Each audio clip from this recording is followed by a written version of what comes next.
Hi అండి. ఇవాళ lunch చేసిన తర్వాత నాకు బాగా స్వీట్ తినాలనిపించింది. త్వరగా అయిపోవాలి, తక్కువ ఇంగ్రీడియంట్స్తో అయిపోవాలి, చాలా టేస్ట్ అయితే ఉండాలి అని చెప్పి ఆలోచిస్తూ ఉండగా నాకైతే రవ్వ లడ్డు గుర్తొచ్చింది. అదేనండి, కొబ్బరి రవ్వ లడ్డు. చాలా టేస్టీగా ఉంటుంది. ఫస్ట్ టైం ట్రై చేస్తున్నా, మీరు కూడా ట్రై చేయండి. 100కి 100 ఇచ్చేస్తున్నాను ఈ రెసిపీకి అయితే.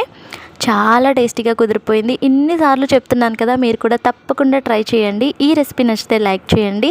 ముందుగా కొబ్బరిని అలాగే రవ్వని ఒక అరగంట పాటు నానబెట్టి పక్కన పెట్టుకోవాలి. అది దోరగా నేతిలో వేయించుకోవాలి. ఒక అరగంట నానిన తర్వాత అలాగే ఒక కప్పు పంచదారలో ఒక అర గ్లాసు వాటర్ వేసుకుని బాగా మరిగించి తీగ పాకం వచ్చేలా చేసి, అదేనండి గులాబ్ జామ్కి చేస్తాం కదా, అలా వచ్చిన తర్వాత మనం ఈ రవ్వని అందులో మిక్స్ చేసుకుని ఒక అరగంట పాటు పక్కన పెట్టుకుని గట్టిగా అయిపోతుంది కాబట్టి పాలతో లడ్డూని చుట్టుకుంటే చాలా యమ్మీగా కొబ్బరి రవ్వ లడ్డు రెడీ అయిపోతుంది.